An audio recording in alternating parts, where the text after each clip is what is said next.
Estée Lauder es una de las empresarias que todos deberíamos estudiar y estudiar una y otra vez.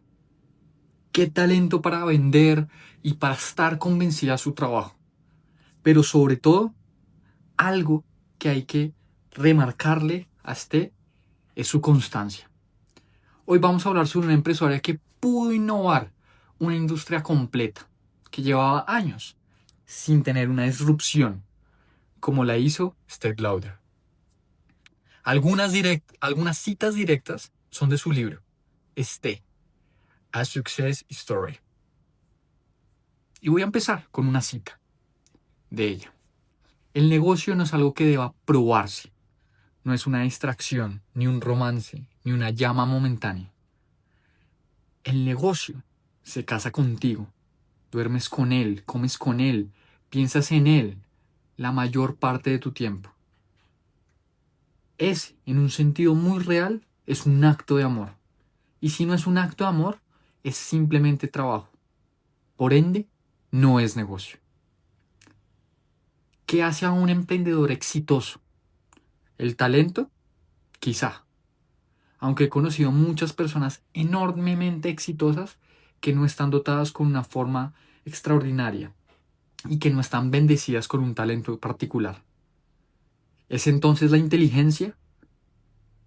Ciertamente la inteligencia ayuda, pero no necesariamente la educación o el tipo de razonamiento intelectual que necesitas para graduarte de la Escuela de Negocios de Wharton es esencial.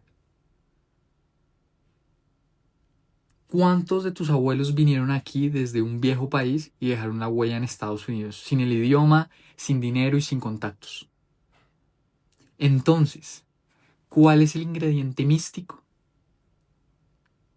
Es la persistencia. Es ese pequeño espíritu que te obliga a aguantar justo cuando estás más cansado. Es esa la cualidad que te hace perseverar, que te permite encontrar el camino alrededor de un muro de piedra, perdón. Es la terquedad inamovible que no te va a permitir ceder cuando otros te dicen ríndete. Justo antes de que decidiéramos comprometernos a tiempo completo con los cosméticos, nuestro contador y nuestro abogado nos llevaron a cenar. Y lo que nos dijeron fue no lo hagan. Ese es el consejo. La tasa de mortalidad de la industria cosmética es muy alta y ustedes lamentarán el día en que invirtieron sus ahorros y su tiempo en este negocio imposible. Por favor, no lo hagan. Aún así, lo hicimos. Tomamos nosotros las decisiones. Mark Twain dijo alguna vez, aléjate de las personas que intentan empequeñecer tus ambiciones.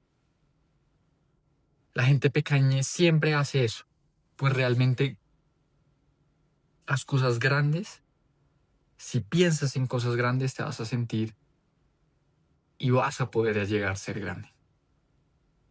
En nuestro primer año, nuestras ventas ascendieron a $50,000. Los gastos se comieron cada centavo y eso no importó, seguimos adelante. De verdad que solo con esto, con este extracto del libro, ya tenemos la primera clave que se repite con muchas personas que hemos aprendido de ellas acá en lecciones de CEOs. Y es la persistencia, esa obsesión de seguir aprendiendo, de ir por todo y de seguir trabajando todos los días. Como ya te lo dije al principio, este libro se llama Estée, A Success Story y fue publicado hace 40 años. Y hoy, en ese momento, cuando ella tenía 77 años, cuando escribía estas palabras, seguía trabajando día a día. Es literalmente, en todo el sentido de la palabra, la empresaria americana. Y todos deberíamos empezar a emular a a buscar esos aprendizajes que te voy a contar el día de hoy para que los empieces a aplicar a tu vida. Ahora, básicamente Warren Buffett y Charlie Munger dijeron que es un crimen que muchas escuelas de negocios no estudien a Henry Singleton. Y creo que una de las cosas que también deberíamos nosotros y que también debería ser un crimen es que no estudiemos a Steve Lauder. Así que nada, empecemos. Y empecemos con un recuerdo que hizo que tuviera toda la gasolina de su vida para hacer todo lo que hizo. Y esto ocurrió en el salón de belleza de Florence Morris, donde ella tuvo su primera concesión de cosméticos. Y aún así, esa experiencia tan fea fue el catalizador para todo lo que hizo. Despreció ese momento en su memoria para siempre. Pero vuelvo y digo, fue la gasolina que le permitió hacer todo lo que hizo. Y vuelvo a citar. Simplemente pensar en ese incidente me trae de vuelta el dolor. Se sentaba de peinado una persona, una mujer, y era hermosa, estaba peinándose. Yo era muy joven y vulnerable, y amaba la belleza. Sentí que quería hacer contacto con ella, de alguna manera, y le dije, ¿qué blusa tan hermosa llevas puestas? Es tan elegante. ¿Te importa si te pregunto dónde la compraste? Y esta mujer sonrió y me dijo, ¿qué diferencia podría ser? Tú nunca podrías pagarla. Me alejé con el corazón latiendo con fuerza, con la cara ardiendo. Y aquí viene la frase de toda esta sección y que enmarca la gasolina de Steve Lauder. Jamás, jamás, jamás me voy a permitir que alguien me vuelva a decir esto. Algún día tendré todo lo que yo quiera. Ahí había empezado su obsesión, esa obsesión con la belleza. Y aquí hay algo clave, que ya lo hemos visto en muchos fundadores, incluso en Jeff Bezos, y también en ese libro fantástico de Morgan Housel, Lo que nunca cambia. Y es que la industria, la belleza, es una industria muy antigua. Y eso te va a permitir tener un negocio muy longevo. Vuelvo a citar a Jeff Bezos. Y es, uno debería enfocarse en lo que nunca va a cambiar. Y Jeff Bezos, que identificó con Amazon, es que la gente siempre va a querer precios bajos, va a querer entregas rápidas y va a querer muchísima variedad.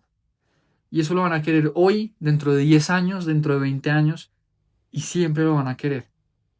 Eso significa que yo, como Jeff Bezos, aquí citándolo a él, debo invertir fuertemente en estas áreas y cosechar los beneficios de esto durante muchas décadas. Y eso fue justo lo que hizo Stella Lauder. Vuelvo y digo, ella había estudiado la historia de la humanidad, la historia de la belleza, porque para ella la belleza era algo espectacular, amaba la belleza. La belleza siempre ha llamado la atención. Los secretos de la belleza han sido transmitidos de madre a hija a través de los siglos. Lo han hecho en Roma, lo hacía Cleopatra en Egipto. Siempre ha sido así. Y fue por ahí donde se empezó a guiar Estée Lauder para entender que estaba entrando a una industria milenaria y que a partir de ahí todo se iba a forjar. Ahora, ¿qué fue lo que hizo que realmente Estée Lauder remarcara o sobresaliera de lo demás? Y ese era el arte de vender.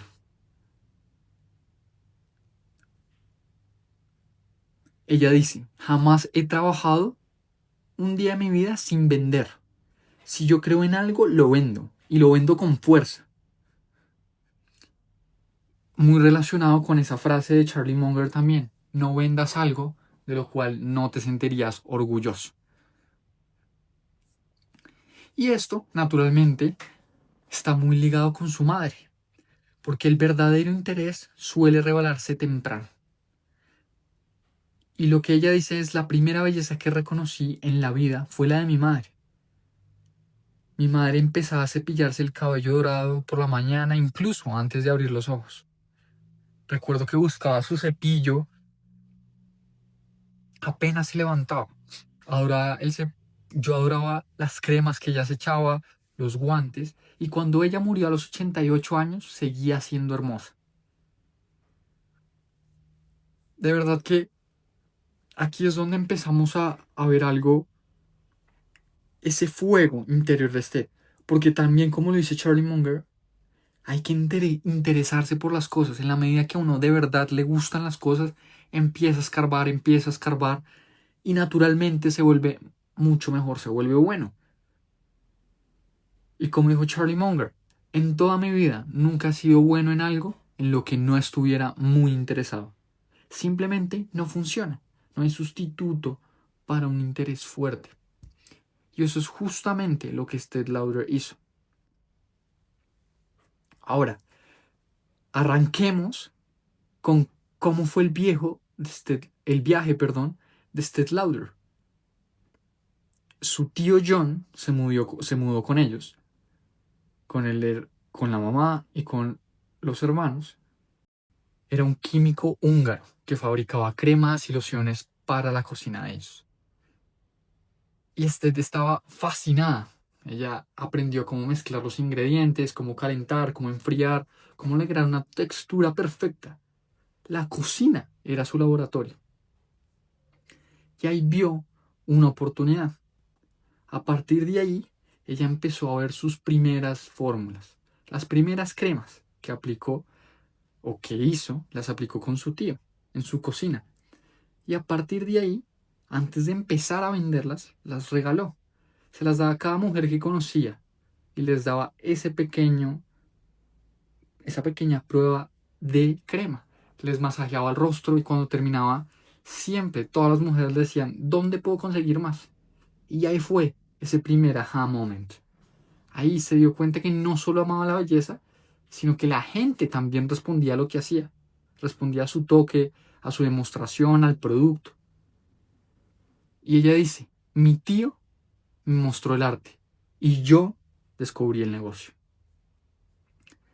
A partir de ahí empieza una serie de eventos espectaculares donde ella básicamente empieza a darse cuenta que eso era lo que iba a hacer toda su vida y que en la medida que empezaba a demostrar su producto, lo iba a poder vender, porque ese siempre fue su secreto. Ella dice, nunca hablé de mi producto sin mostrarlo, sin mostrar una prueba de lo que podía hacer.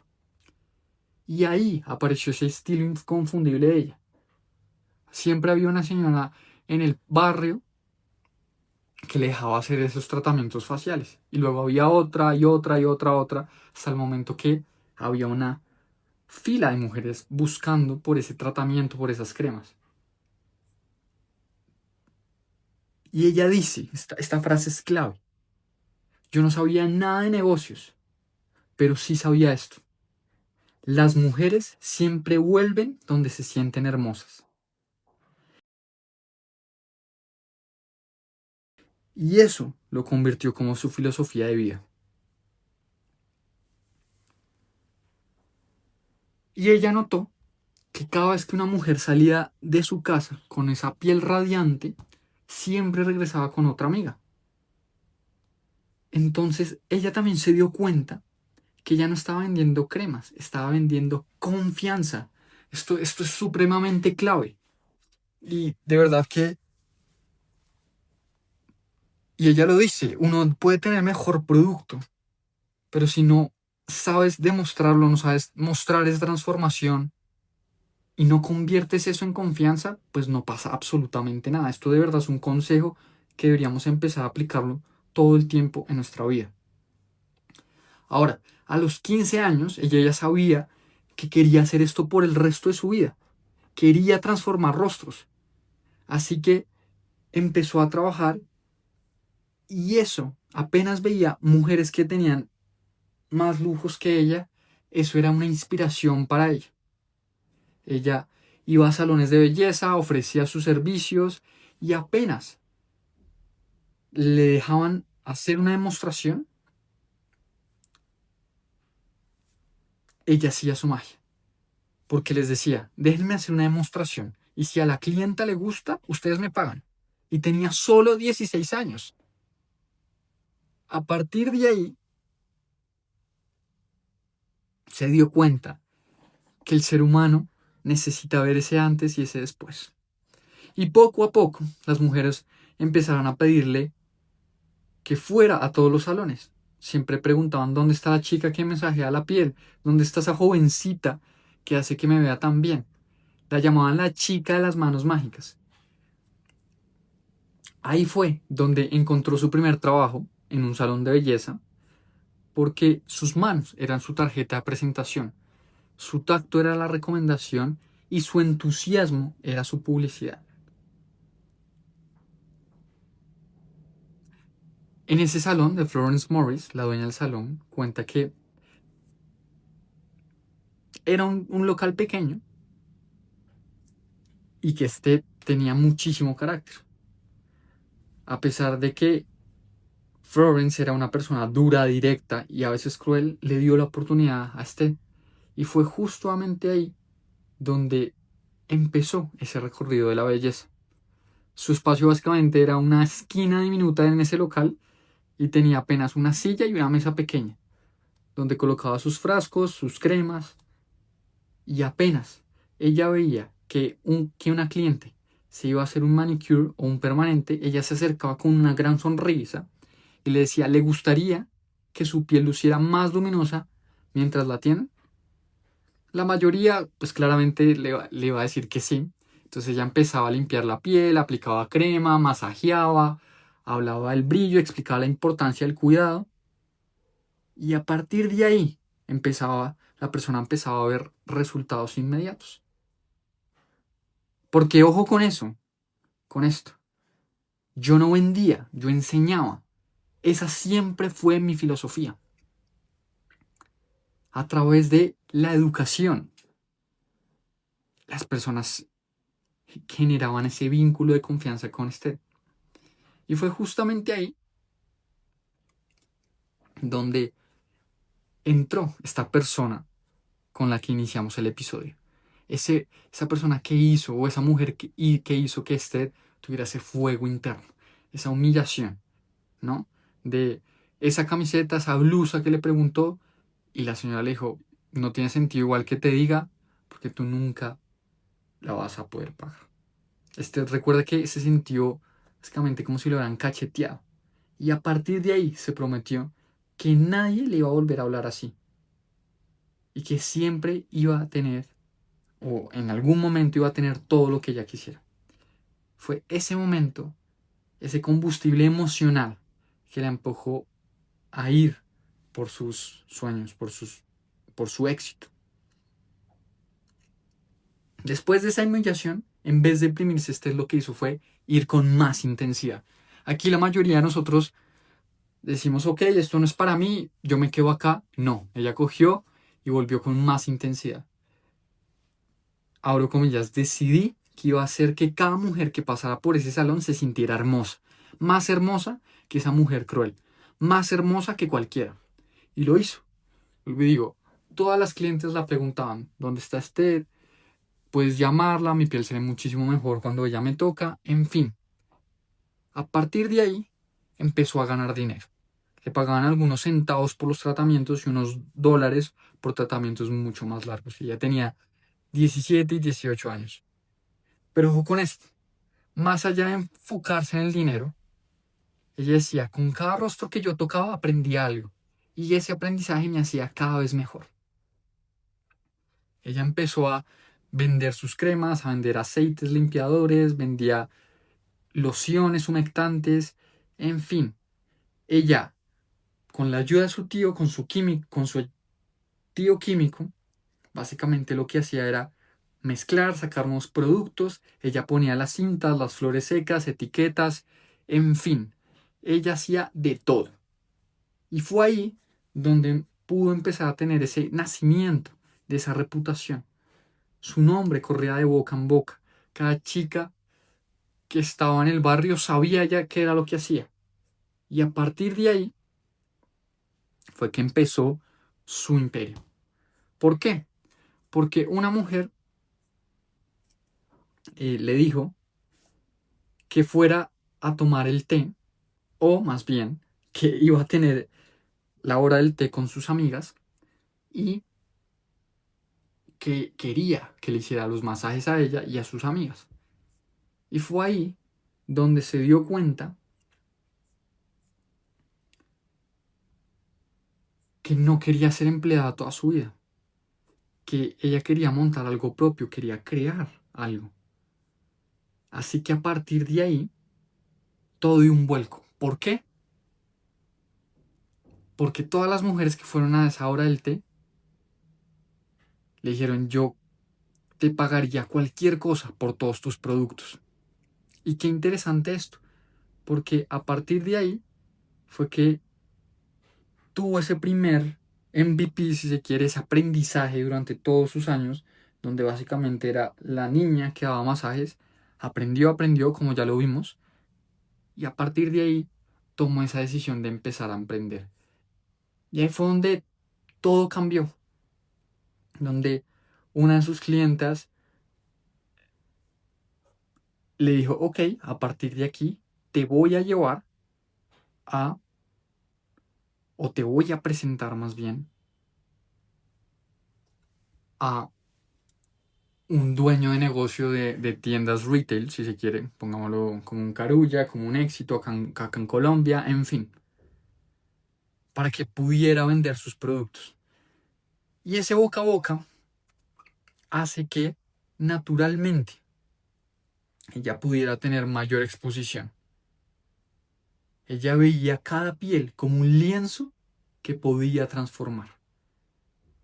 Ella sabía que si hacía muy bien su trabajo con cada mujer que conocía, esa mujer le iba a traer muchas más mujeres y así sucesivamente. Lo que hoy llamamos ese marketing viral, ¿no? Antes de que existiera ese concepto.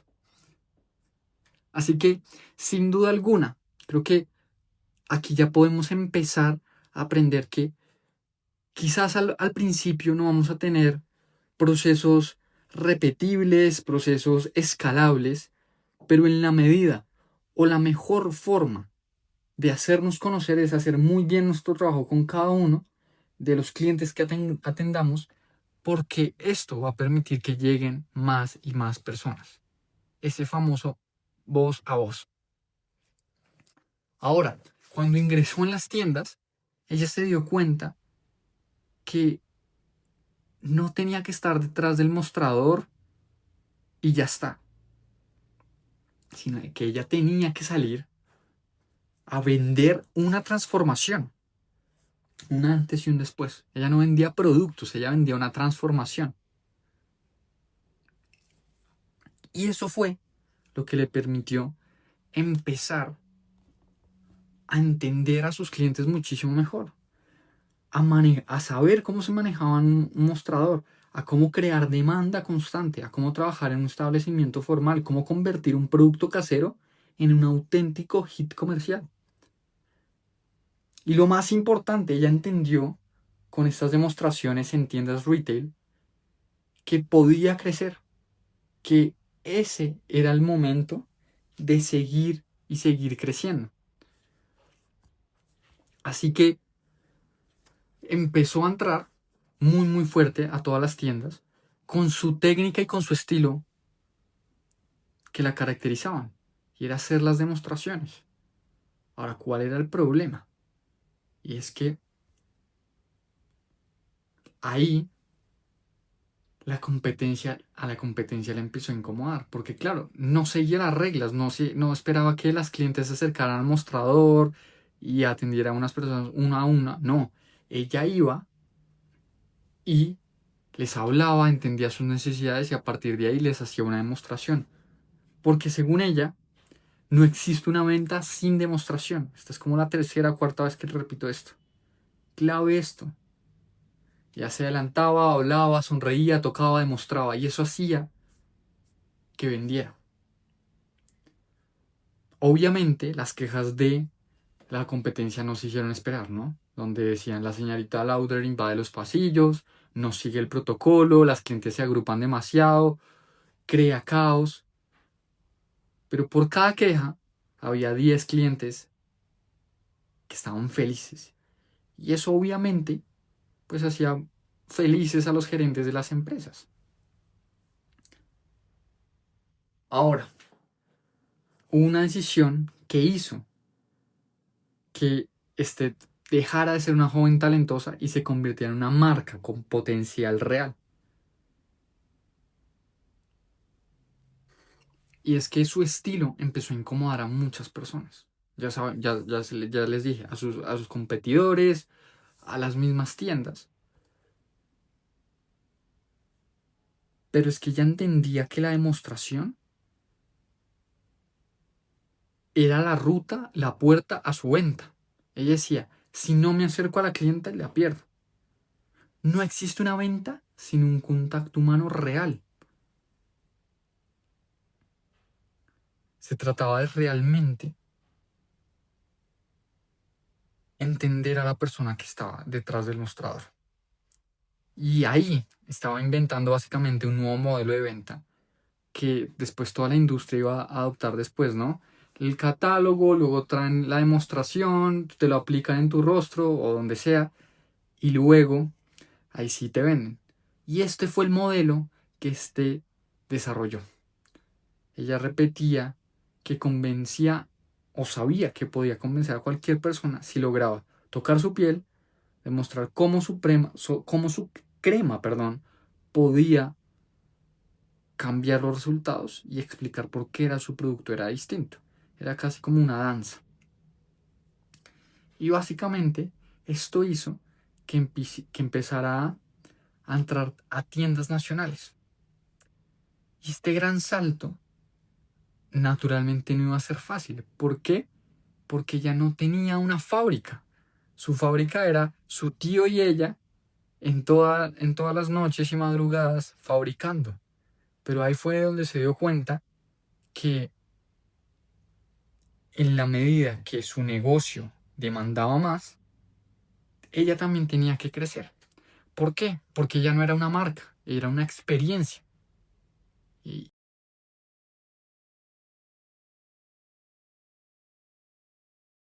y esa oportunidad era clarísima para ella.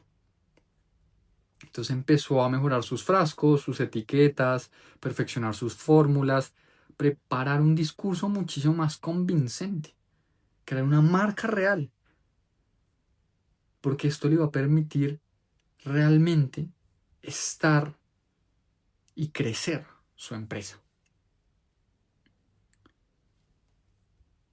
Obviamente, pues al momento que tú empiezas a vender tus productos de manera nacional, las grandes cadenas empiezan a preguntarle, oiga, ¿usted dónde produce sus cosméticos? ¿Con cuánta capacidad de producción tiene? ¿Quién respalda su empresa? ¿Cuál es ese plan para abastecer múltiples sucursales? Y ella, como siempre con su mismo ritual, limpiaba, masajeaba, aplicaba crema, iluminaba, explicaba y transformaba. Y esto lo hacía todo el tiempo. A partir de ahí, de esa confianza, es que pudo ingresar a muchas tiendas. Ahora, una estrategia muy clave que también la podemos aplicar y que si no estoy mal, las dueñas de Agua Bendita, esta marca que hace trajes de baño para mujeres acá en Colombia, aplicaron también muy bien. No sé si también fue porque estudiaron a Estée Lauder, pero sí que es cierto que pues, es una gran estrategia.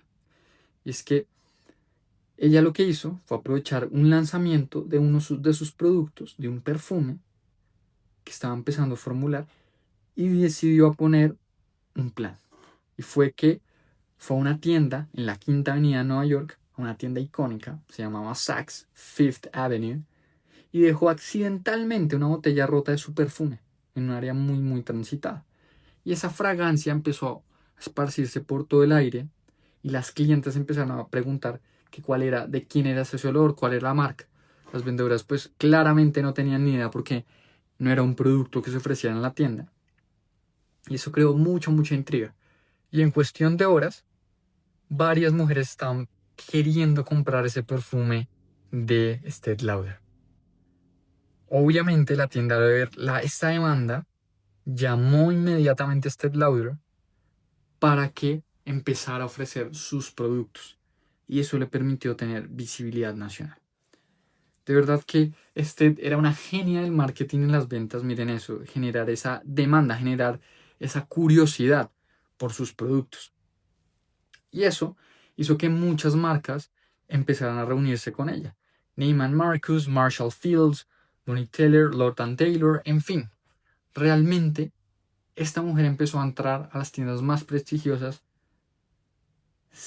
con su voz, con su demostración y ese perfume que accidentalmente se derramó en la tienda del Saks Avenue. De verdad que esa estrategia fue ese punto de inflexión definitivo para llegar a dominar todo el mercado norteamericano. Ahora, algo clave, otra estrategia de marketing que me pareció impresionante, y es el sistema de nacimiento, o más bien, el nacimiento, perdón, de su sistema de regalos.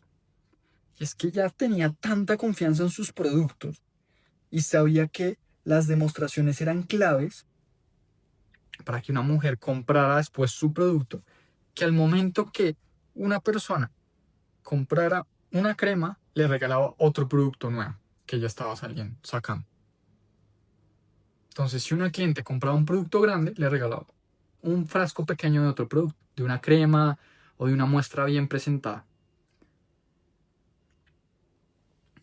Y lo que le decía era, quiero que pruebes esto también, te va a encantar. ¿Por qué? Porque cuando la mujer regresaba ya no iba a comprar solo ese primer producto, sino también iba a comprar el otro producto que le habían dado gratis. Y fue ahí donde otras marcas empezaron a copiarla. Ese es el famoso free gift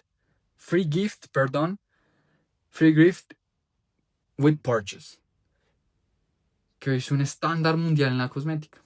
Ella lo inventó con pura intuición. Ella sabía que la única manera de que la gente reconociera más sus productos y después le comprara era a través de demostraciones.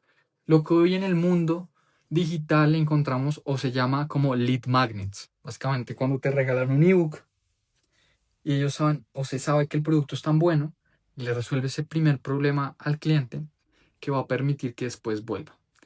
Entonces básicamente Estée Lauder era una marca nueva, una mujer joven, una forma distinta de vender productos artesanales, demostraciones en vivo, regalos atractivos. Esto hizo que llamara la atención de revistas de moda, de columnistas, de periodistas especializados en tendencias femeninas. Esto poco a poco empezó a multiplicarse y le permitió llegar a nuevas ciudades, crear nuevas tiendas. Empezó a llegar a Chicago, a Dallas, a San Francisco, a Houston, a Los Ángeles. Y en cada tienda que abría hacía exactamente lo mismo. Demostraciones públicas, charlas, eventos donde maquillaba a decenas de mujeres, sesiones donde enseñaba a usar sus productos. Básicamente se convirtió en una marca personal muy, muy fuerte. Y ahí fue donde obviamente ahora sí la industria la empezó a ver como una amenaza. Pues porque les estaba quitando el market share. Después de esto, después de instalarse en Saks, empezó a expandirse en otras tiendas, como ya les dije, en Neiman Marcus. Y esto le permitió crecer incluso a Europa, pero no sin esa premiación que tuvo en Dallas. En Dallas eso realmente sí, fue otro punto de inflexión. ¿Por qué? Porque cuando abrieron la tienda en Dallas, con el reconocimiento formal de Neiman Marcus, la tienda tenía esa tradición, o una tradición, llamada los premios Neiman Marcus, otorgados a las personalidades más influyentes de la moda y la belleza. Y ese era un honor extraordinario. Fue invitada a recibir un premio y ahí fue donde aún más fue más reconocida. Tuvo esa validación pública, sólida, oficial. Ya no era solo una mujer con talento, sino era una fuerza dentro de la industria. Y cuando llegó a Dallas a recibirlo con miles de personas, básicamente la recibieron como si fuera una celebridad. Y fue ahí donde se dio cuenta que para su expansión, ella tenía que estar constantemente visitando las tiendas donde vendía, hacer apariciones en persona, crear eventos, demostraciones, charlas, lecciones de belleza, porque esa era su manera de asegurarse de que su marca nunca fuera una más del estante, sino que realmente fuera una experiencia, como ya lo vimos hace unos minutos. Él sabía que su presencia física tenía un efecto multiplicador en las ventas. Las clientes la querían conocer, querían verla trabajar, querían aprender de ella directamente. Y eso generaba entusiasmo y fidelidad. Y eso ella lo sabía. Ella sabía que el contacto humano era clave. Que en la medida que reuniera gente, que les hablara, que les explicara, que les hiciera demostraciones, que respondiera preguntas, eso iba a hacer que se creara una comunidad muy, muy grande. Que existiera conexión, esa humanidad que a veces nos falta al momento de vender un producto. Clave eso, clave eso. Ahora, cuando usted decide expandirse a Europa, lo hace de una manera también espectacular, solo como ella lo podría hacer. Es que fue a Londres y la tienda en la que quería estar era Harrods. Y su razonamiento era muy simple. Si lograba entrar ahí, entonces las otras tiendas europeas también iban a ir detrás, tal cual como le pasó con Saks. Entonces tomó algunas muestras y con esa energía característica se fue a presentar una propuesta directamente a Harrods. Y la primera reacción fue clara, y es, el comprador no está interesado, nada, cero. Y justamente eso era lo que caracterizaba a Estée Lauder, esa persistencia, no rendirse nunca. Así que ella sabía, tenía muy claro, que así como lo había hecho con Saks, pues necesitaba atención mediática. Así que empieza a visitar a todos los editores de belleza, de revistas, una por una, de allá. Y convencen a la editora de belleza de Harper's Bazaar para que escriba un artículo sobre sus productos. Y la editora acepta. Y cuando la editora le pregunta, oiga, ¿dónde venden pues todo esto que me cuenta, todos estos productos aquí en Londres? Usted le dice, en ninguna. Entonces la editora le dice, ok, perfecto, voy a escribir que tus productos van a llegar pronto. Sale el artículo, tiene una buena recepción y Estet vuelve por segunda vez a Harrods para reunirse con los compradores. Y la respuesta es otra vez un no. No hay espacio, no es el momento, no hay demanda para esto, así que todavía nada. Así que Estet decide quedarse un mes más en Londres, un mes entero, visitando nuevamente a cada editora de belleza, mostrando sus productos, regalando muestras, haciendo demostraciones, haciendo amigas. Clave esto, ese networking. Porque es que ya no perdía el tiempo. Básicamente cuando estaba en la playa, estaba en la piscina, ella iba, no solo en Londres, sino también en sus inicios, iba demostrándoles a todas las personas, a todas las mujeres, su producto, lo que su producto podía hacer. Y eso es clave, a veces a nosotros nos da pena mostrar nuestros productos, pero es justamente ahí donde podemos hacernos conocer. Clave, no estaba haciendo algo escalable por el momento. Pero ese voz a voz era lo que le iba a permitir pues ser la tendencia que se volvió. Y es exactamente lo que hizo en Londres. Así que al año siguiente vuelve otra vez a Harrods en un tercer intento. Y esta vez la compradora ya no está tan fría. Y admite que esta vez puede pedir una orden pequeña para tenerla ahí en un artículos de tocador. Obviamente no era lo que quería 100% usted, pero pues sí le permitía tener un pie adentro. Y a partir de ahí vuelve a los editores y le dice, oiga, ya ahora sí, ya tengo productos en Londres, ahora sí escriba sobre mí otra vez.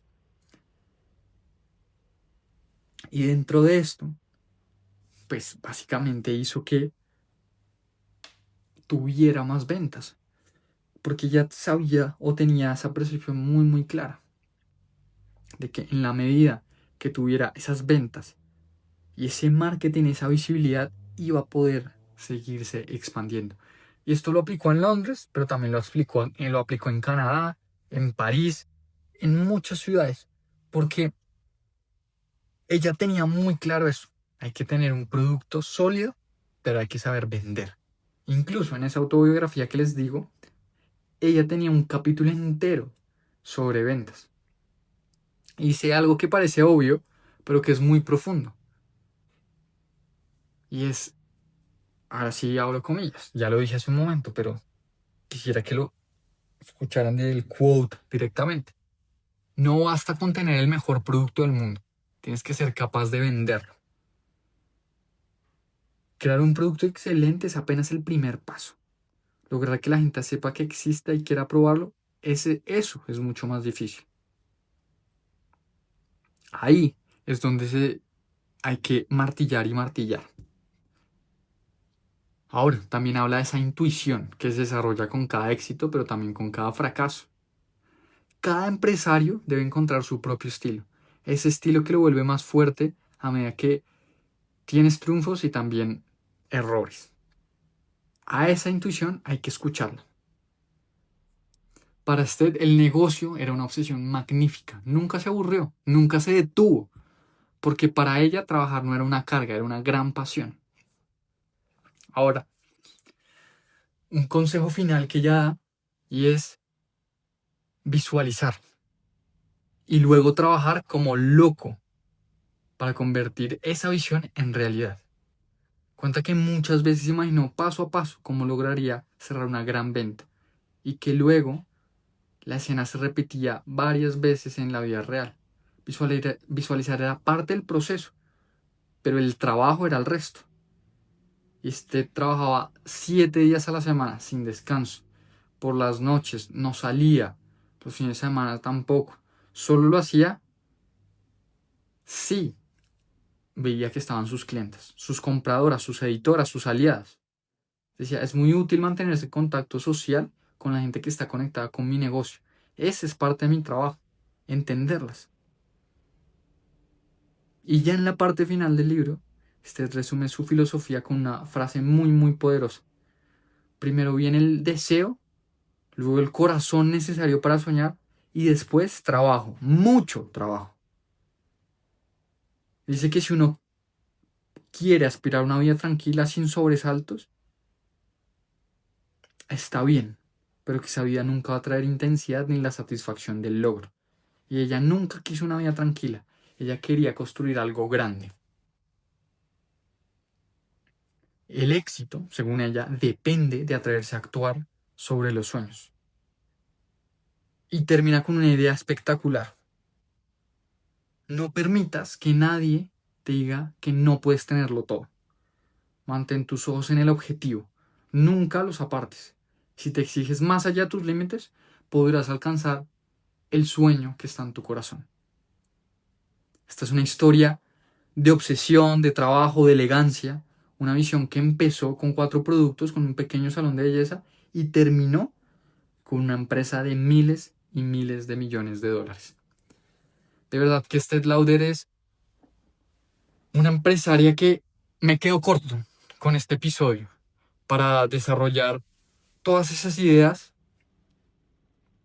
que ella tiene, que puso sobre la mesa y que innovó en una industria que llevaba años y años antes incluso con las grandes civilizaciones. Así que nada, si crees que este episodio le puede gustar a alguien, por favor compárteselo y nos vemos en un siguiente episodio. Te mando un gran abrazo.